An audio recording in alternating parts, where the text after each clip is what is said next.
hazard. And the header is into the net from Paul Miller.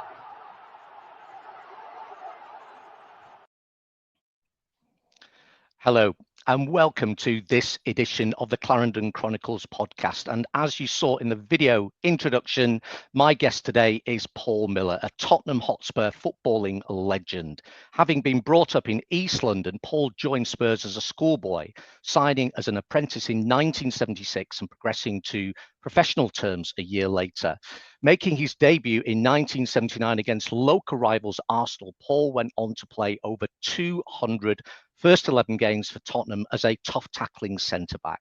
Paul won the FA Cup twice in 1981 and 1982, both after replays, and also went on to lift the 1984 UEFA Cup, scoring that crucial away goal in the first leg at Anderlecht, before winning the tie on penalties back at White Hart Lane. Paul was inducted into the Tottenham Hotspur Hall of Fame in 2015, recognising his enormous contribution to that trophy-winning team of the 80s, which included, in his words, world-class players such as Glenn Hoddle, Clemence, World Cup winning Ossie Ardiles, but also other amazing Tottenham legends such as Alan Brazil, Ricky Villa, Graham Roberts, Chris Hughton, Mark Falco, Gary Mabbutt, many more, with the team being captained by skipper Steve Perryman.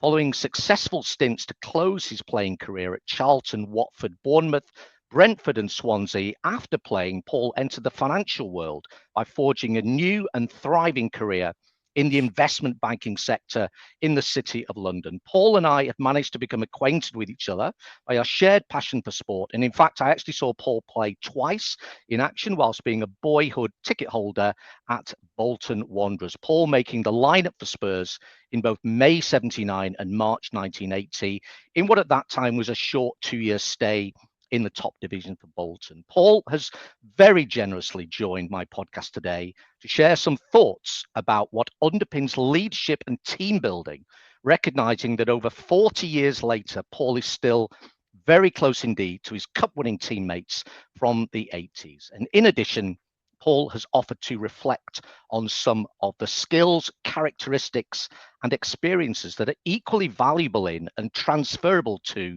the world of corporate and finance as they are in the arena of elite sport. Paul, welcome to my podcast. Thank you so much for agreeing to be my guest. It's really appreciated. I'm sure the listeners will be incredibly excited to hear our conversation. It's a pleasure to be there. It's funny when you read out my bio, and it's often played over 200 games for Spurs. Actually, I did that with league games. I think 210 or something. Yeah. I actually played in 80 cup matches. Wow! I'm I think I'm one of the leading players to play in so many cup matches. Why they don't add these FA Cup, League Cup, and European matches on, I don't know, and Charity Shields as well. Yeah. But because you won the Charity Shield as well. Yeah. I mean, everyone seems to not worry about the trophies anymore, but they're actually the trophies that we won. So yeah. I had another 80 games there that all were cup matches. Wow. I think I'm in the top 12 or something of cup matches played, which is quite amazing, really, when you think back over the years of the players. Yeah. So yeah, absolutely. Anyway, just that made a point. Because everyone, I was saying, when you play with something else, actually, it was nearly 300 because nearly 300. Those cup matches are quite important, by the way. Yeah, and I think I remember going to see third and fourth replays in the old days as well. When you did replay, it wasn't this 90 minutes and extra time nonsense now. Yeah, brilliant. So thank you again, Paul. Really appreciate it. For people such as you and I, of a certain age, we can both remember, you obviously having been right at the heart of it, that football teams in the late 70s and 80s were teams that consisted of a lot of homegrown talent, local boys managing to break into the first 11 as youngsters. So if I can, may I start there, Paul? In comparison to the superstar images we see today in the Premier League and other leagues, what was it like for a young boy from Stepney such as yourself, joining Spurs as a schoolboy, becoming an apprentice, and then making it right through to the first 11? What was that actually like, Paul? You say what it's like. I think you grow into it. I mean, I started training at Chelsea as a 10-year-old in their academy. I played for an East End boys team called Semrab, Sunday morning side, which had close affiliations with Chelsea Football Club. A lot of the players eventually joining there, like Butch Wilkins and that era. Yeah.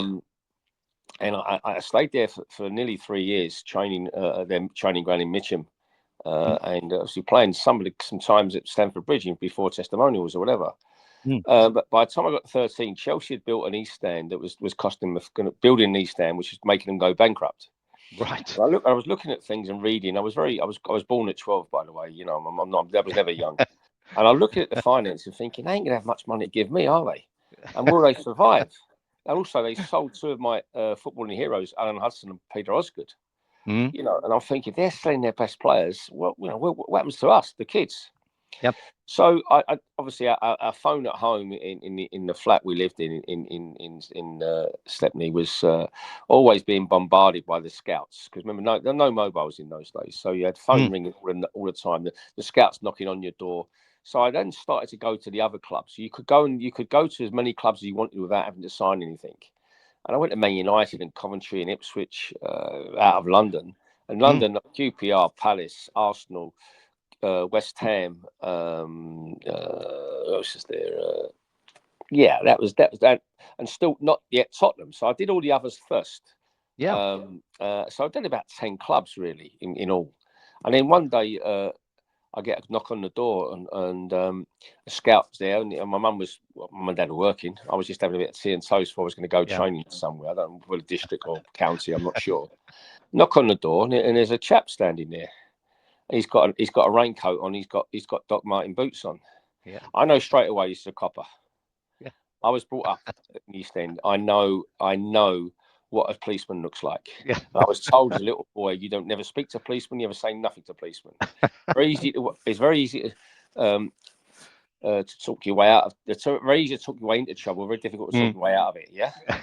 So I see this chap standing there, and I said to him, "Yeah, can I help you?" Thinking, well, I haven't done nothing wrong. My mum and dad's done something, for a change. Yeah.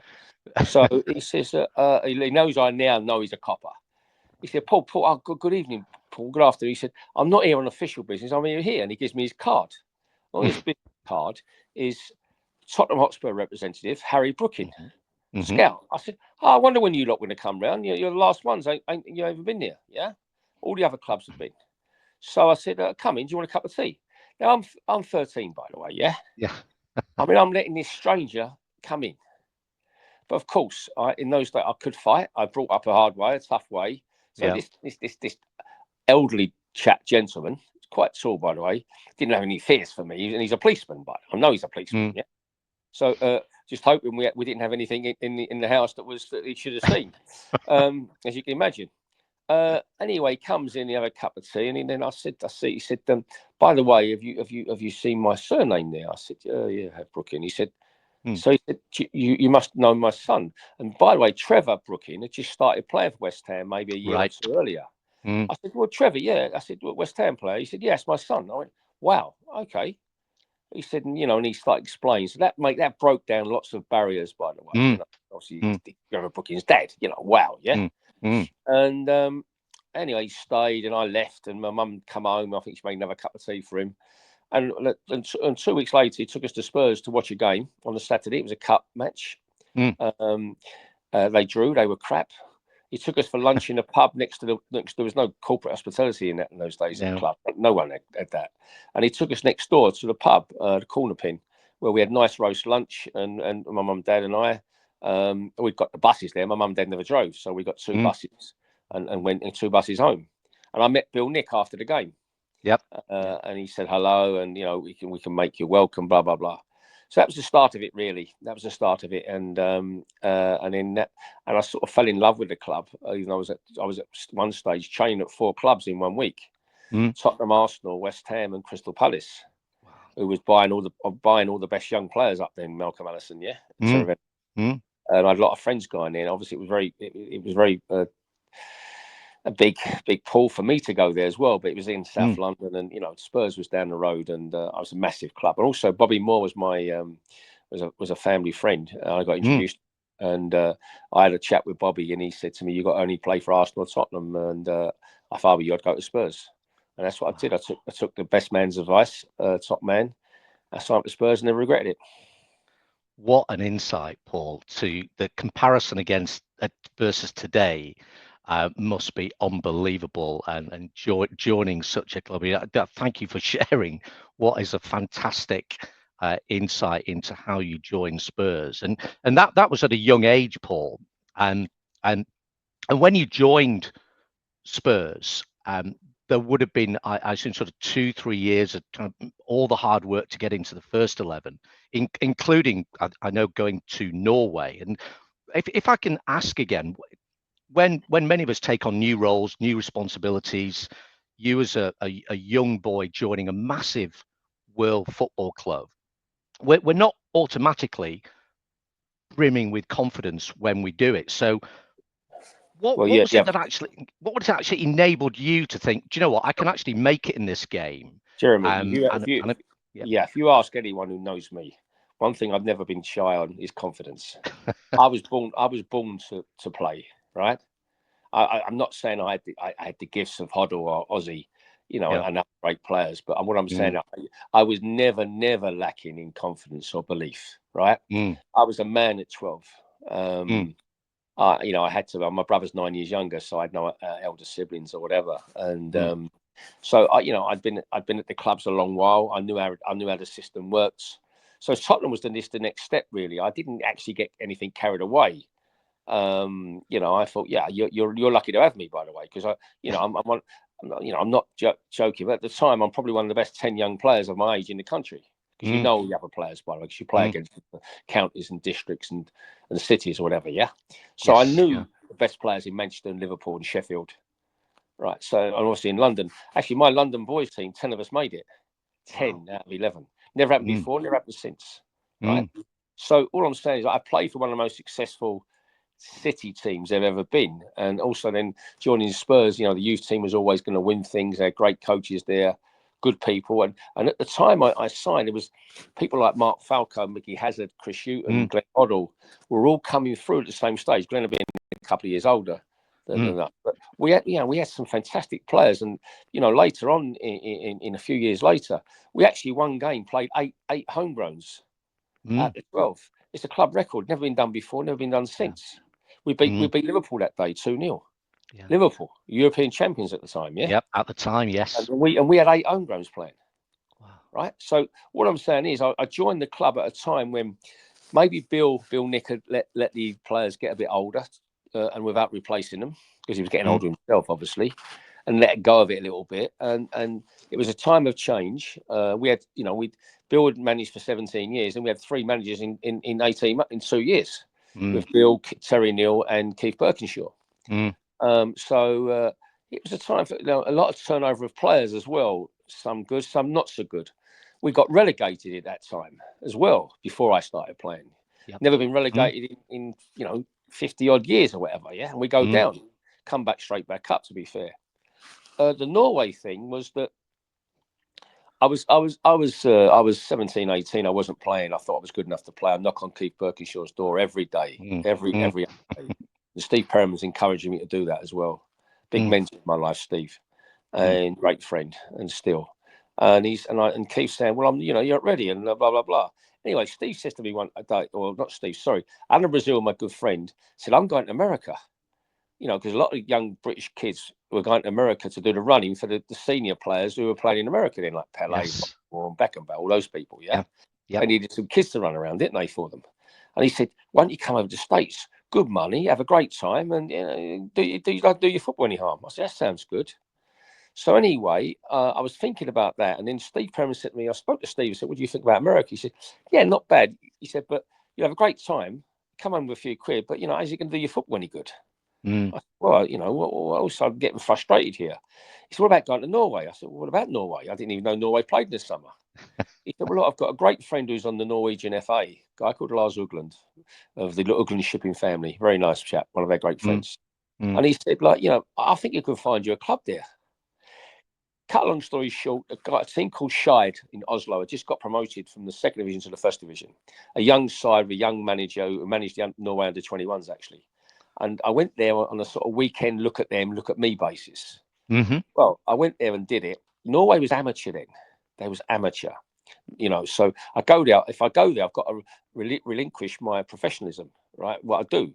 But as you know, it was a bit different then, yeah. So I didn't mind, and obviously things happen behind the closed doors. So I went there. I saw 8 foot of snow. I've never seen snow like it in my life. By the way, I'm a Londoner. There's 8 foot of snow everywhere, but the people are good. We played on a practice match on AstroTurf, which I did quite well. Obviously, they like my leadership and everything else. Yeah.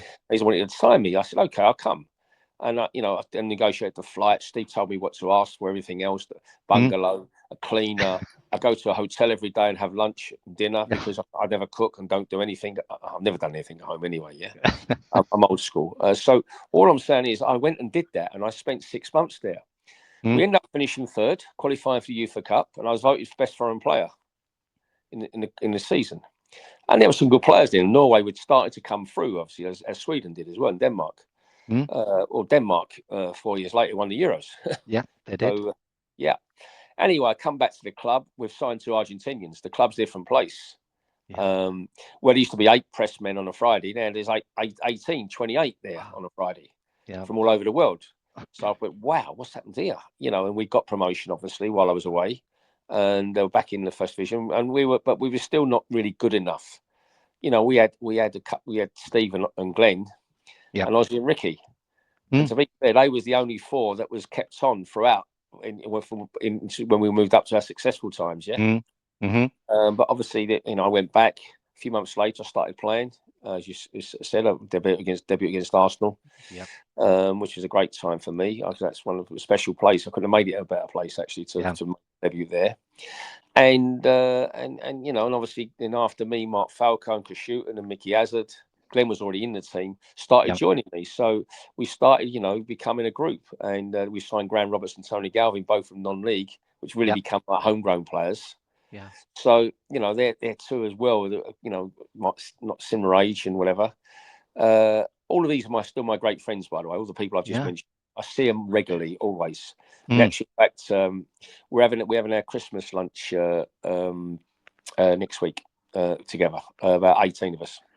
And you mentioned then, Paul, because there's a few things I just want to unpick from there, but I think we'll come together into kind of general questions. So you mentioned that you had the 8 homegrown players that you were developing as a group together. You had a manager coming in, Keith Birkinshaw, ended up spending, I think, 8 years at Spurs. And you in particular will watch and see sporting teams with loads of talent, but not necessarily make it as a team. But you did as a team with all of that homegrown talent and coming in as and making a group. What was it about your group that made it a group? Either in adversity or developing together.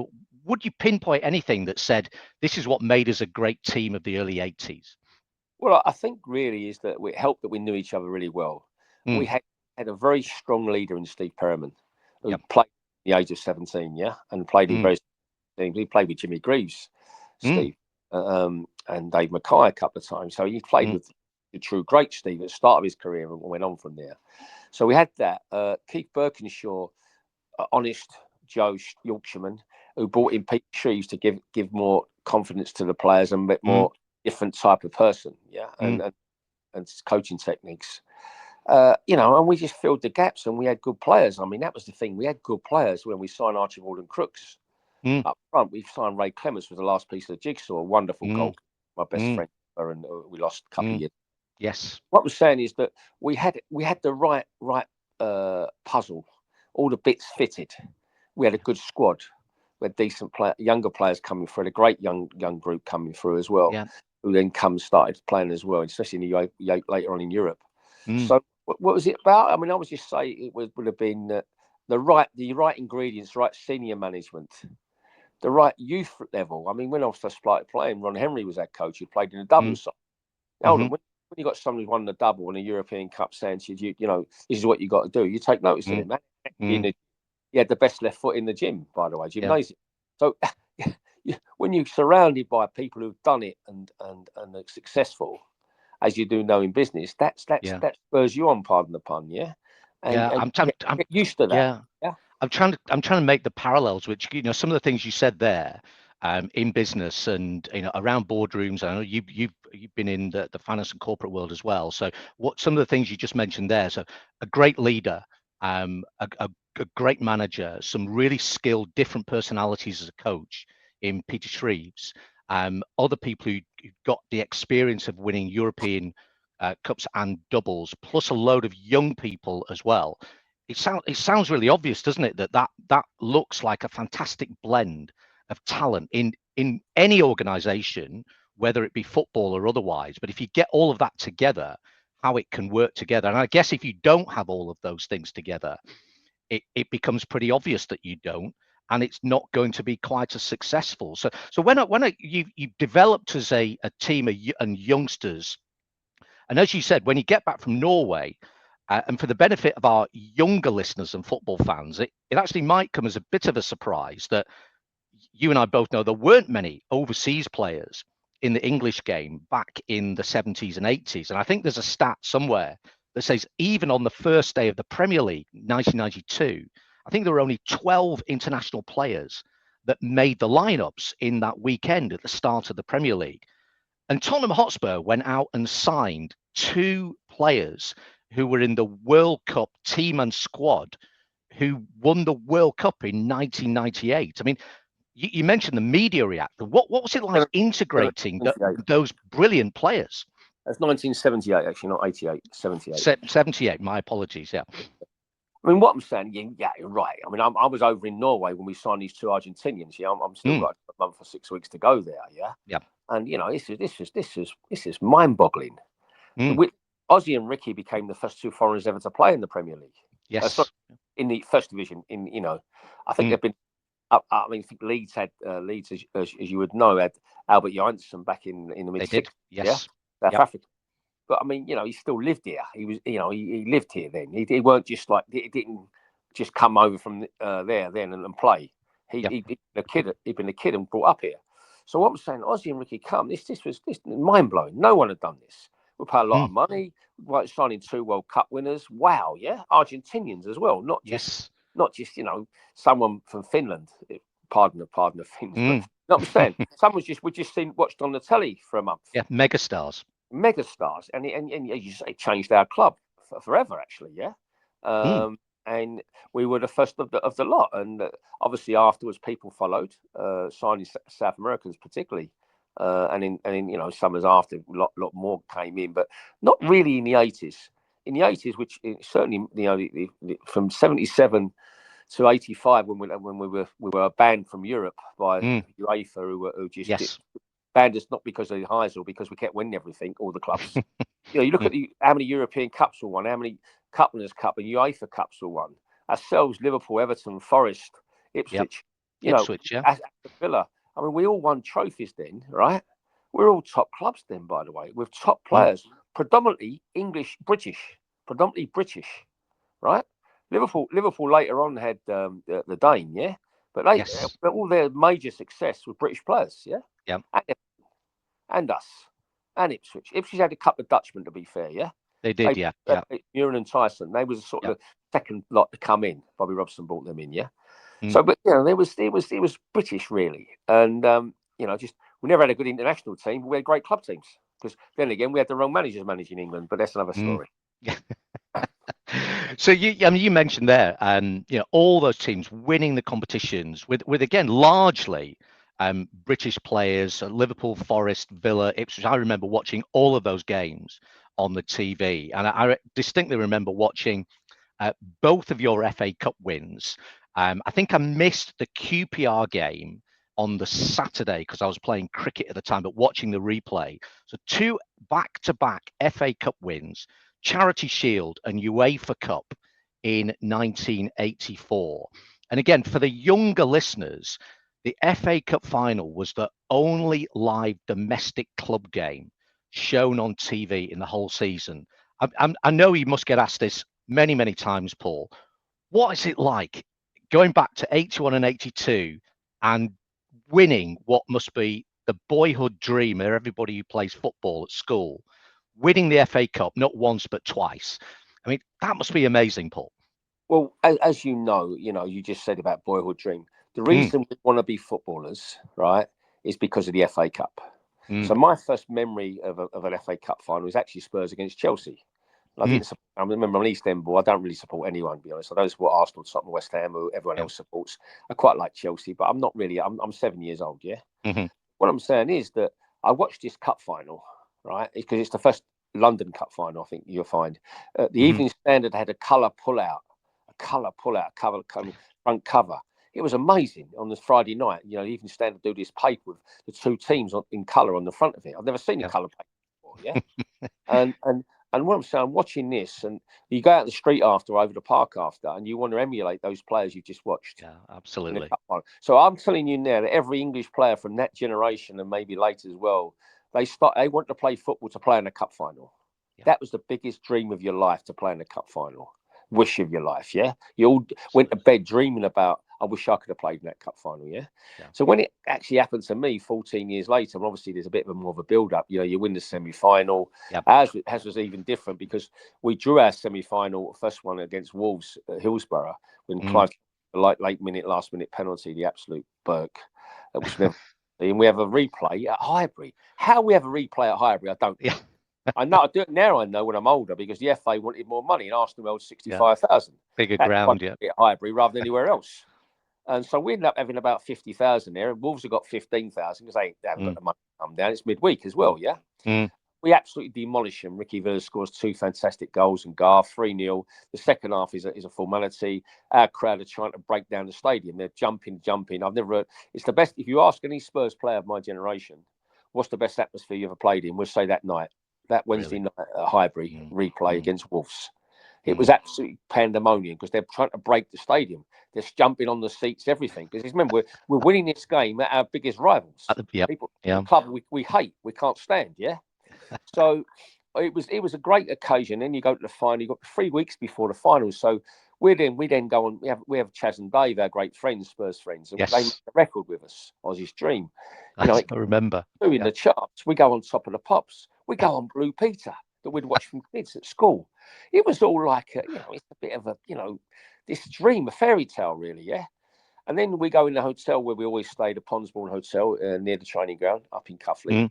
And I room with Glenn, my room partner for 7 years, Glenn Hoddle. And we're in, we go to Wembley as well on the Friday to look around, because some of us haven't played at Wembley. Quite a few of us haven't played at Wembley. There was only, I think, 3 had played before. So anyway, we go and have a walk around Wembley, just get used to it, and just come back. Something to do really on Friday afternoon. And we come back and we have I'll never forget Saturday morning, because in those days, cup final grandstand would start at 8 o'clock. It would on the coach, in the hotel, all that kind of thing. It's on all day. So we wake up about, I don't know, just after 8 o'clock, Glenn and I. And he goes up, and I goes up to the. I said to Glenn, what's the weather like? Because there was rain expected and stuff. So he goes up and opens the curtains. And as he does, I put the telly on. I switched the telly, with the remote. And as he's opening the curtains up, I'm watching on the remote. He comes on the telly. They've got a camera on our hotel. It just started. Here we are at Tottenham Hotspur's Hotel in Hertfordshire. And and there's Glenn Hoddle opening some curtains up. Good morning, Glenn. So that sort of it was surreal. And Glenn's going, he closed them and opened them again. It was so funny, yeah, because we're like 2 young kids. Were young, by the way, but 2 kids on this dream. And Glenn's gone to me. He's gone to my nickname is Maxie, obviously, what you know. And he said, "Yes, you know what today is?" I said, "It's Saturday." "Yeah, Glenn, it's Saturday." He said, "No." He said, "It's cup final day." So when we were little, we used to watch it. So Glenn and I start remembering when we were kids. And remember, we're playing, by the way, later, yeah? And we're normally getting carried away with much games, because we've played in Europe, we've played big games, yeah? But what I'm saying, he said, when we watched this as kids, do you remember, you realise we're going to play in one today? And it's the first time as well it's going to be shown all around the world, because the Argentinians were playing.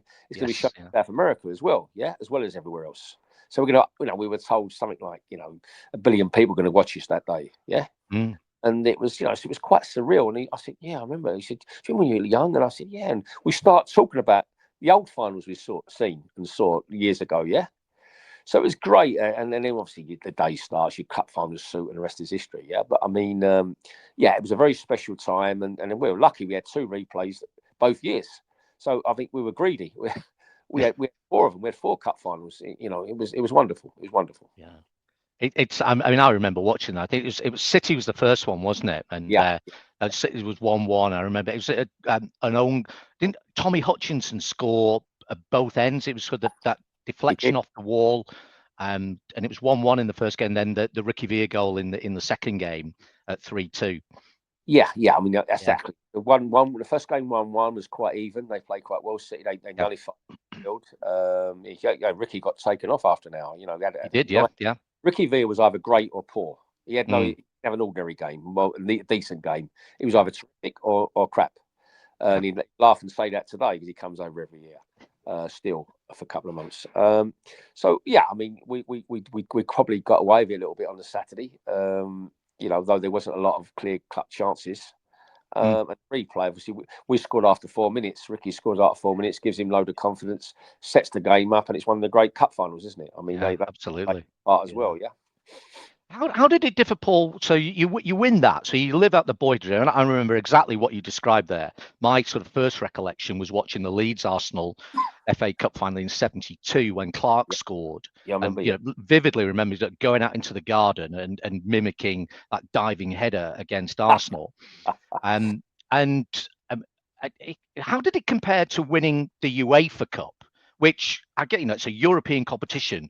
Was that different at all? How did it feel different to win a European trophy over 2 legs, all that travelling away to games, different refereeing, winning the game back at White Hart Lane on penalties? Was that a different experience, or was it better? Was it worse? How did it differ, Paul? Nothing will compare with your first medal, first cup final. Yeah, it's like, I mean, other things in your life that you're special. All I would say is that the UEFA Cup, when we won it in those days, was the hardest competition to win. Start, you had an extra round, and you had 2-legged finals. So there's 3 games extra to start with. Yep. Also, the top 3 or 4 teams from each league qualify for the UEFA Cup, apart from the winners, apart from the winners. And in those days, there's only probably half a dozen decent countries in Europe. So there's 6 decent teams in the Cup Winners' Cup and 6 decent teams in the European Cup. In the UEFA Cup, you've got 25 decent teams. Right? So it was a lot stronger competition, a lot stronger. To win the UEFA Cup was wow. You've done great winning that, yeah. So it was for the players, not for the prestigious, obviously European Cup was, but you might not play anyone till the semi-final. You might have like 4 buys, sort of thing, yeah. Play 4 crap teams who won, the Irish league and the Swedish league, and not Belgium so much, but Bulgarian league, whatever. You might have, you might get 3 or 4, and it's only till the quarterfinal, semi-final you started having tougher games. Speak to Liverpool lads or Forest lads about that; they'll say exactly the same thing. Yeah, the UEFA Cup was a tough competition to win. And by the way, the year we won it, every team we played in that competition, every round, won their domestic league that year. Right. Got it. Every team we played, right? Final, Bayern Munich, Hajduk Split, Austria Vienna, and obviously Anderlecht, yeah? Yeah. The Irish team in the second round, whose name escapes me for a minute. Yeah. But so, all of them became champions that year. So we beat the champions of that league, yeah? And it was, I mean, for me, prestigious-wise, the UEFA Cup is obviously enormous. But the FA Cup is magical for us at a certain age, as you're just saying. So, it can't compare. The 2 are totally different. For myself personally, I'd got injured at the start of the season with a very bad knee injury, which I had 3 out. So I missed a couple of rounds. So for me to come back and play, I was raring to go then. I was flying because I'd missed 2 months of the season. So come play, I wasn't knackered. I was come, let's march on. And obviously I scored in the final, which makes me quite unique. I mean, Spurs have been in how many finals we had? We had 60, we had 63, and we had 72 and 74. So we've been in about 6 finals, I think. Yeah, European finals. Well, I'm one of the goal scorers in them. I mean, I think there's only 9 or 10 people who scored in European finals for Spurs. Yeah. I'm one of them, and I'm a defender. So it really shouldn't happen, should it? Really, yeah. And as it turned out to be, it was our winner. And been saying that, we slaughtered Anderlecht away. We should have been 3-1, 3 or 4-0. Steve Archibald and Mark Falco missed some really good chances. We dominated them. Tony Parks, who was a hero in the second game of saving the penalty, he fumbled a last minute shot, and they equalised in the last minute from us. Flew home in the plane gutted because the game should have been over. The tie should have been over, yeah. But it wasn't a 1-1, obviously, yeah. And the second leg was a lot closer, although not a lot of chances. And obviously the rest is history. You know, Robbo scored, and then we had penalties at the end, and which we won. So yeah, it's very, very different. But I would put the FA Cup because I'm English, and because of the way it was, the 100th Cup final. We met the Queen Mum, all the things with it. Ricky's great goal. You couldn't make it up. You couldn't write it, could you? It's different. It's different days now, isn't it? Because as you said, only 2 or 3 of you have played at Wembley. When with all the playoffs and the different lower league cups now, which is great for those people, I guess, who get to Wembley. I mean, here's me speaking. I peaked at Eccles Town Team in Salford at the age of 10, so I can't really imagine what it's like to play at Wembley. But in those days, as you say, Paul, it was almost unique to be able to play at Wembley because it was just the internationals and the cup final. So brilliant. I mean, if you mentioned all of that tight-knit team again, did you ever think when you were going through all of those runs in the cups, 80 to 84, winning the UEFA Cup in 84, did you ever think with that team ethic that you referenced earlier that you ever kind of lined up in the tunnel and thought, you know what, we're going to win this because we've beaten the other team in the tunnel? Was there ever that sense that you had that really tight-knit group of people who were going to win before you stepped out on the pitch? Oh yeah, definitely. I mean, we've played European matches and been in it with other teams in the tunnel. We're looking at them, right? That's a British thing as well, isn't it? You know, looking at them, staring them out, and whatever. Yeah. I mean, forget all this cuddling nowadays. I see them saying hello to them. We swear at them and and insult them, yeah. Especially in Germany, about the war and things like that. It was World War III for us. I mean, we wanted to play properly, you know, and whatever. So there was no friendship at all.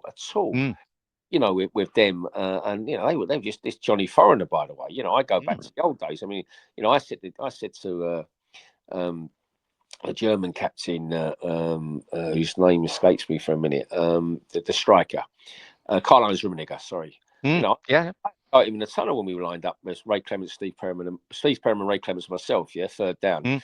Looking, and he looks around.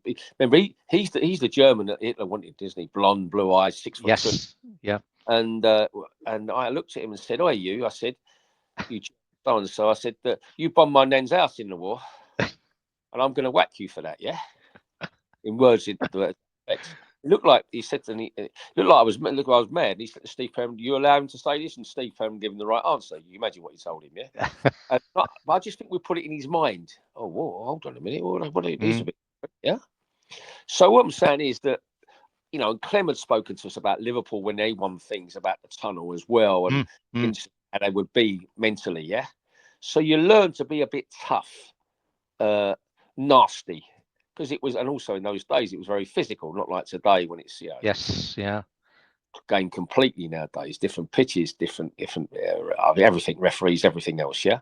So you know, there was a different manner then, I think, to do it, and we certainly had the team in Europe to do that. And we got knocked out in the semi-final in '82 we got kicked out by Barcelona, and you'd laugh if you said Barcelona, what, kicked you out? I said, really? They were very physical in those days, the Spanish clubs, very physical, and Barcelona was out in '82 semi-final. With a little bit of help from the referee, and even more so in '85 with Real Madrid, the UEFA Cup quarter-final, who actually went on to win it. We had a great goal from Mark Falco disallowed at the Bernabeu. And the referee ended up writing a book, who refereed it, a Dutch or German referee, I can't remember. And Stanley Harry taken bribes in that, and he disallowed a great goal from Mark Falco in that game, by the way. It wasn't offside, nothing wrong with it. But there's referees have come out recently in last years, obviously for money, and said, yes, I did take bribes from Real Madrid, Barcelona, and other clubs, Bayern Munich, I think, 1 or 2 other clubs, who bribed referees in the '80s because they were getting no. And I know it'll be strange for listeners hearing that, but I remember watching all of those games and thinking, I'm watching a completely different game because the refereeing was completely different.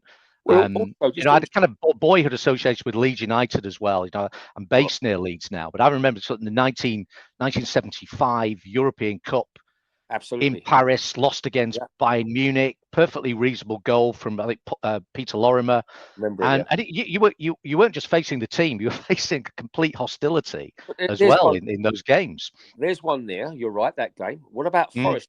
Forest, the semi-final, Martin O'Neill's told me, and it's been very well publicised, that semi-final against Anderlecht, actually, the same year. We beat them, right? Anderlecht beat them totally crooked over in Belgium, yeah? So what I'm saying, this happened a lot, not a little bit. So I'm not just being sour grapes here, by the way. We lost to Barcelona. This happens to half a dozen English teams in Europe. And that, yeah? I'm sure some of the Scots, Rangers and Celtic have got some memories as well of you losing with referees involved. And it's not just me saying that now. These guys, some of these guys have written books about it, these referees. They've actually written books saying it. People paid them to write books. Obviously, they would do, wouldn't they? Because it's controversial, right? So it's like, as you say, I remember Forest and Leeds particularly of that era. And obviously, and I've spoken to other people over the years, and Liverpool, and and all the clubs, all the players played, said there was games where referees definitely were crooked. Yeah. We obviously never went near that at English clubs. We should have done. Would have won even more, Paul. You did all of that 40 years ago. You won competitions against hostile circumstances in Europe. You won the FA Cup twice. But as I mentioned before, Paul, if you were to look and research, I would see, and listeners would see, that you're all still together as a group. And you've mentioned it already, that you still see, Ossie and Steve Perryman's a great lead, great friend. Glenn Hoddle's a great friend. And you're all still together doing your work at Spurs, your golf days, various media events.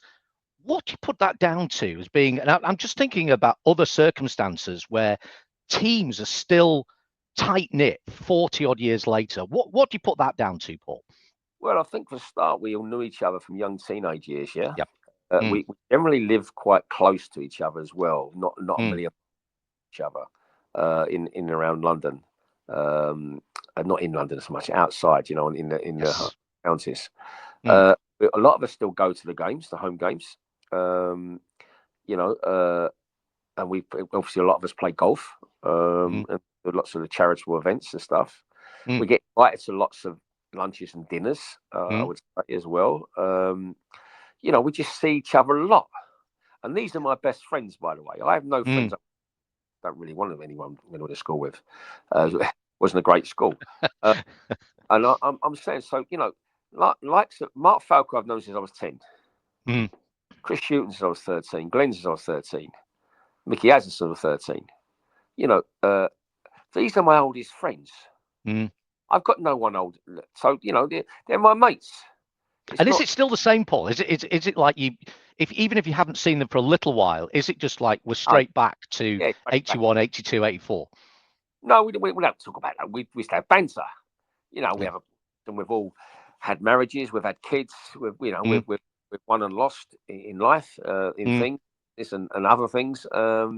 So yeah, we just get on with it. But we phone each other, we speak to each other, we see each other a lot, and it's like it's like it goes back a long way. Yeah. Nothing. There's nothing hidden from us, and we can say anything to each other. By the way, say anything to each other. It's nothing we can't say that will insult us or whatever. We just go, yeah, okay, okay, yeah. I think it's a great lesson in corporate. Sometimes I've spent the whole of my career working around boardrooms, and I if somebody has a problem with me, I'd just prefer them to tell me, actually, and then at least we know where we are. They're kind of second guessing, and doesn't really work for me. Yeah. So I've been involved. I work for 3 major banks, and I work for different investment funds offshore. And the problem you've got in the corporate world is a lack of truth. Yes. Lack of openness, right? Yep. People are so scared of politically what to say, what to do, right? And even probably more so nowadays than they were 20 years ago. Yeah. With a woke thing and everything else. I mean, was that a big surprise to you? Sort of moving from that kind of team environment where you're all together, moving as you did. As you say, you were working for 3 investment banks, successful career in the city. Was that a surprise to you that it wasn't like? Perhaps I don't know. Did you expect it to be like that, or was it a surprise that it wasn't as it just wasn't like it was at your football team? Well, no, I decided on that 28, 29 that I wasn't going to be staying in the game, coaching or managing. Took my coaching back early at 21, and coached for a little while, off, during the weeks, some club side. But my best sort of friends out of football were worked in the city in West End in businesses. Yes. They're in the rag trade. They worked at city institutions. They worked at the life market, whatever. And I quite liked them. They're also in the legal world. I had a lot of friends with barristers, clerks. Yes. So I got to know barristers quite well and lawyers. So I had because obviously Tottenham is the thing that got us all together. Yeah. Yes. That's the magic word. Yeah. And there's Tottenham fans, probably more Tottenham fans corporately than anywhere else, any other club. We probably have the richest fans per capita than anyone else in the world. Yes, Spurs. And you when you go there, you'll see that, yeah. And by the way, we are the most expensive club in the world to watch, without a doubt. I mean, it's 8.5 million every game, yeah, gross. Yeah, I've been to the new stadium, which is absolutely. I never went to White Hart Lane, but I've been to the new stadium, which is amazing. Yeah.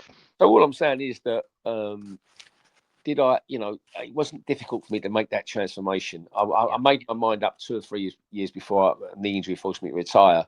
But I wanted to go and work, but I wasn't sure where I was going to work. In the end, I worked in the insurance industry and ended up working with Matthew Harding. He was a great friend of mine. Yeah, he was at Chelsea, wasn't he? Yeah. Glenn introduced me to him when he was manager at Chelsea. I used to go and be in Glenn's office after every game, pouring his drinks out. So I worked from when Matthew. I met a lot of people with Matthew, big people, by the way. Yes. And and from there I just grew into it really, and I did my own opportunities. I picked up, example. I set up with Climewell Benson. I set up an unsecured loan system for barristers, because barristers always paid a year 18 months later. Yeah, absolutely. We would lend 50% of their age debt. In other words, if they're owed 100 grand by the government, we'd lend them 50 grand against that. Yeah, so I can't go bust. So it was secure loans. Then I went to Bank of Luxembourg and we started lending to football clubs who were doing new stadiums, and obviously second half of transfer fees, factoring business. Yeah. So I went helped set up at BIL, lending to football clubs for against their Sky earnings. So in other words, if, for example, the first deal we did, Julian Dix went from West Ham to Liverpool for £5 million. West Ham only got £2.5 million. Harry £2 million to buy 2 strikers, but they got £2 million debt. So they give Harry £500,000 to go and buy a couple of strikers. Well, he gets nothing for that. We go and lend them the £2.5 million that Liverpool still owe them the next year, because in those days transfers were paid over a year, 1 year half next year. So we go and lend them the £2.5 million that Liverpool are going to give them next year. So not get paid, and we charge a decent interest rate. Not get paid. West Ham and Liverpool and Sky have all got to go bust. Sorry, that's quite a good security in my book. Yeah. Yours? Right? Because maybe one of the clubs are going to go bust, but not both of them. We're talking decent big clubs, by the way, and obviously Sky ain't never going to go bust. So all I'm saying is that was what we did. That was factoring, and that was a very great business. The reason these things stopped, by the way, which would thriving businesses, is that both the banks got bought out by bigger banks who then stopped doing that. So Climewell got bought out by Dresdner, who didn't want to lend any more money to legal people. Yes, why? And then Dexia, Belgium's, didn't want to lend any more money to football, and would funded Middlesbrough, Sunderland, Derby County's new stadiums, for example. And what mine, we passed them on to other banks after 6 months. We refinanced them. So it made no sense, but obviously people at the top sometimes, obviously people at the top of the Dexia Belgian bank didn't like football.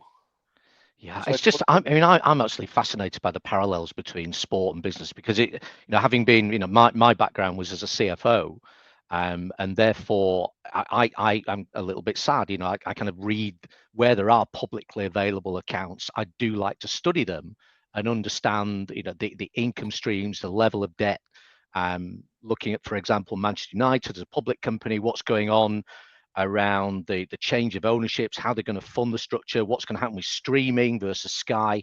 I just think it's absolutely fascinating. But and you were at the start of it, Paul, as well. So Paul, just before I must mention UBS when I went there, which was the biggest private bank in the world in those days.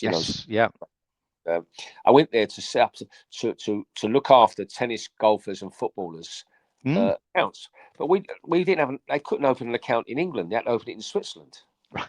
You know, they also where the Italians, French, and Spanish been carrying cash in every year. You know, because that's the way it got paid. Yeah. They thought that was it normal. I said, no, our guys play PAYE, and they can't have a Swiss bank account. The accountants have got mad. And they couldn't understand that. So we had the great idea of UBS doing it, right? Taking this on to look after the top sports people, but they never had the facility to do it. And that's so, you know, sometimes at the top level, yeah, great idea, let's do it.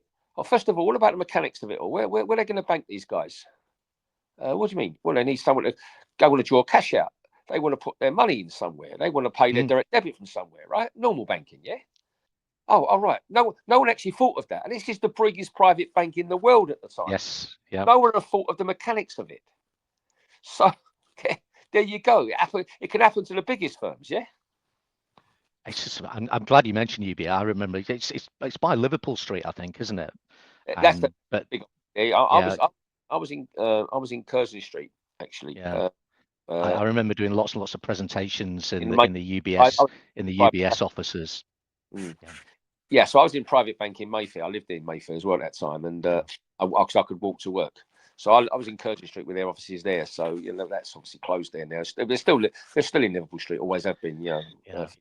I think with you having described your transfer from football into corporate, and from what you said before, I don't think anybody will have been surprised by you making a success in that industry as well. But just before I close, Paul, I just think for the benefit of our listeners, I wonder if I might ask you just a few quick fire questions, which I imagine, again, you've probably been asked before, but I'm sure will be appreciated by the audience today, if I may. So, Paul, if I could just kind of fire them at you. So, best player you ever played with, Paul? Well, it has to be two of them, Glenn and Ossie. Yeah. Just to try and split them would be very difficult. Yeah. Glenn's the natural footballer I've ever met with 2 feet. Yeah. I mean, the only thing I can say to people nowadays is, who's in more recent, look at Zidane. Yes. Well, you can tell which foot he kicked with. Glenn was exactly the same. You couldn't tell what foot he kicked with. That's a very big rarity in today's world. Yes. There's very few players you can name now. Bobby Charlton would be one from the older days, wouldn't he? He had great feet. Yeah. But Glenn could do anything. He could take a penalty with either foot. He'd bend him free kick. So he was an absolute genius. And obviously, Ossie came to our club and changed our club.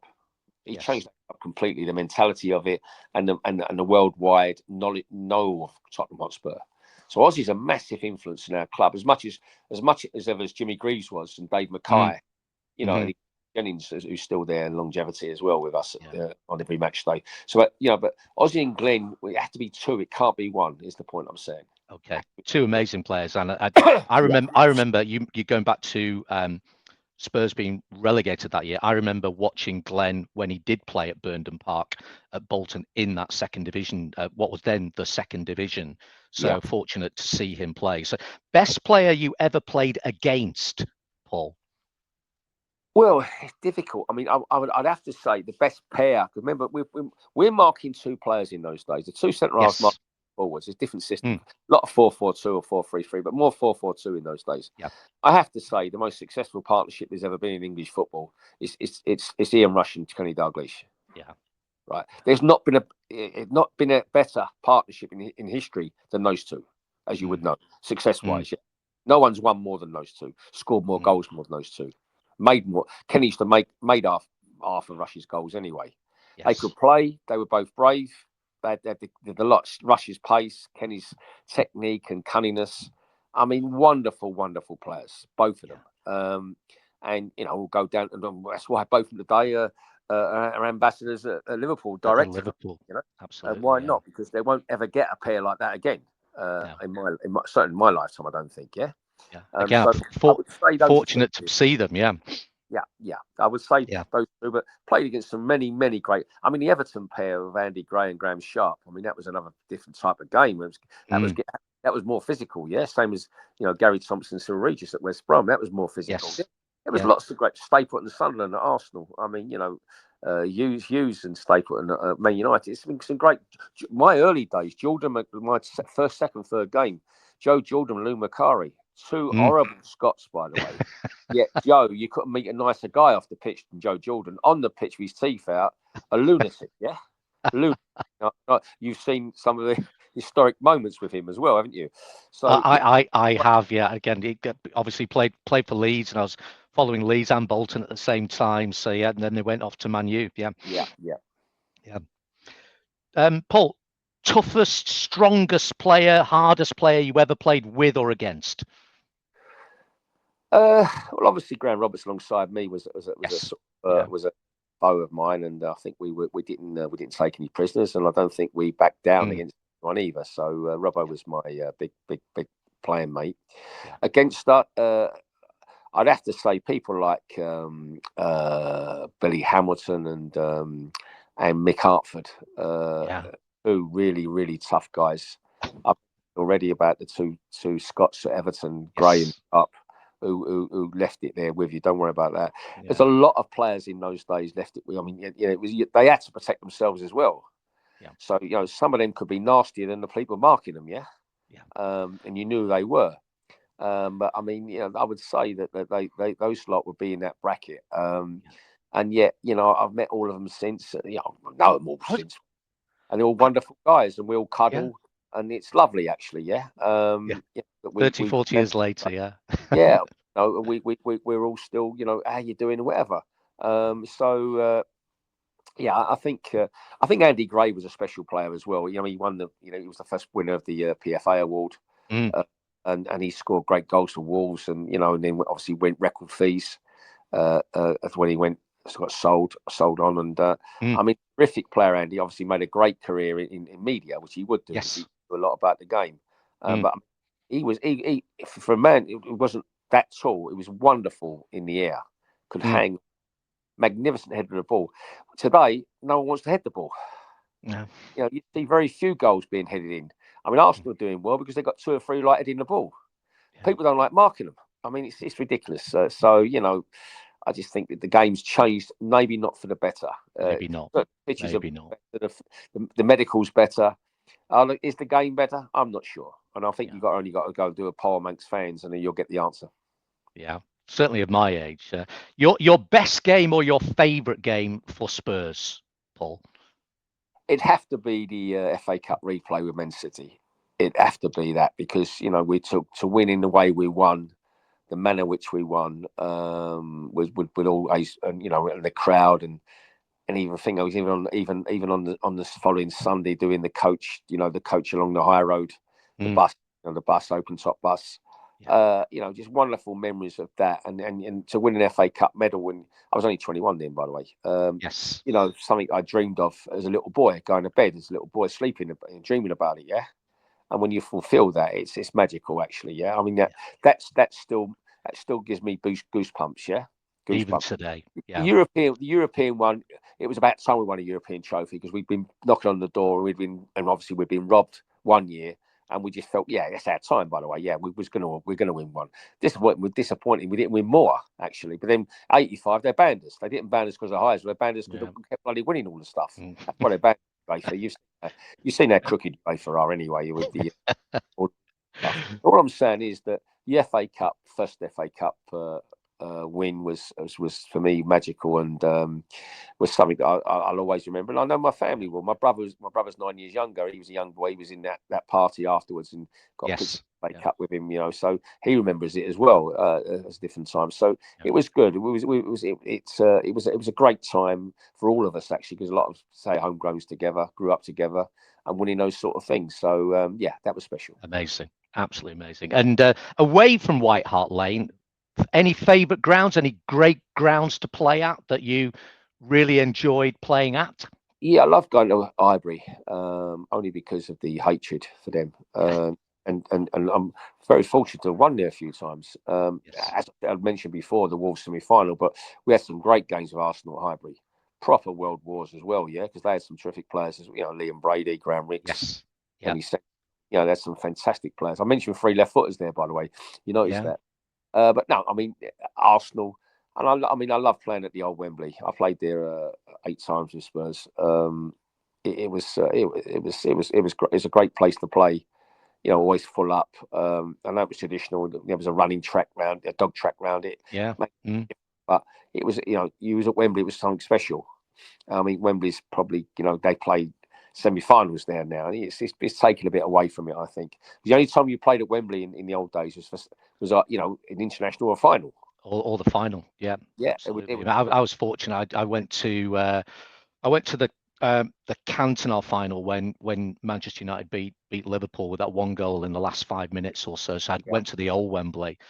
Didn't go to the old Highbury. Again, for the listeners, there was a stadium before the Emirates called Highbury, which you could still see from the train track as you went into the centre of London. It's now apartments now, isn't it, Paul? Yeah, it was always apartments. Yes, Arsenal did well there. They sold it off to a property company, and they paid for the new stadium we built because it was Highbury. I don't know if you know, Highbury was listed. Was it really? Highbury is listed. Wow. So therefore, the 2 stands couldn't be knocked down. The east and the west stand couldn't be knocked down. Couldn't be so because probably a Tottenham man listed them. Yeah. And anyway, so they had to build in and around it. Yeah. Yeah. So that's why they had to, because they couldn't expand it, and that's why they had to move. Really. Yeah. Yeah. Finally, Paul, I must ask you about, here we are. We've got the FA Cup 3rd round coming up. Good draw for well, you would think it's a good draw for Tottenham. And the club has got some fantastic values that it lives up to. So the game is about glory. Motto, to dare is to do. How do you feel, Paul, about Spurs this year? Is it going to be the year, Paul, where another trophy lands at your club? Well, I'd like to think so. It's been a long while since we won anything at the moment, and you'll hear that and read that all the time off people. We're set up to do it. Why not this year? I mean, we've got Tamworth. All due respect to them, they've won the pools, haven't they? It's live on telly. They got something. I mean, they can charge what they want because our fans will pay it. Not too far away. It's what the FA Cups are about, by the way. I'm sure they give us a good game, but I mean, it's a good start. We're not playing Liverpool and Arsenal away. Chelsea, which is a nightmare. You wouldn't want that, Yeah, I mean, it's a great game for us and for them, and I'm sure that's the magic of the cup. But it kicks us off, with them in the next round, hopefully, because I'm not counting all our chickens, but we'd like to think that we could probably put 2 teams out that could win there, and that's a big thing for us. It's just hope that we do, because it's about time. That we haven't had an FA Cup run for a while, actually. So we're due one, and it'd be lovely to think next year that we do it. This year we do it. Yeah. It could be the year, Paul. Paul, thank you so much today. I appreciate your time in sharing all of those memories, trip down memory lane, but also I think all the information that we can learn about team ethics, growing up together. Not being afraid to say what you think, shared mutual respect for your teammates that still is there 40 odd years later. It really has been my privilege, Paul, to have you, Tottenham footballing legend, on my podcast. I'm sure the listeners will have found it really absolutely fascinating. So, Paul, thank you once again for your time today. So much appreciated. Thank you. Might be my pleasure. Paul, thank you very much. And from the Clarendon Chronicles podcast, bye for now.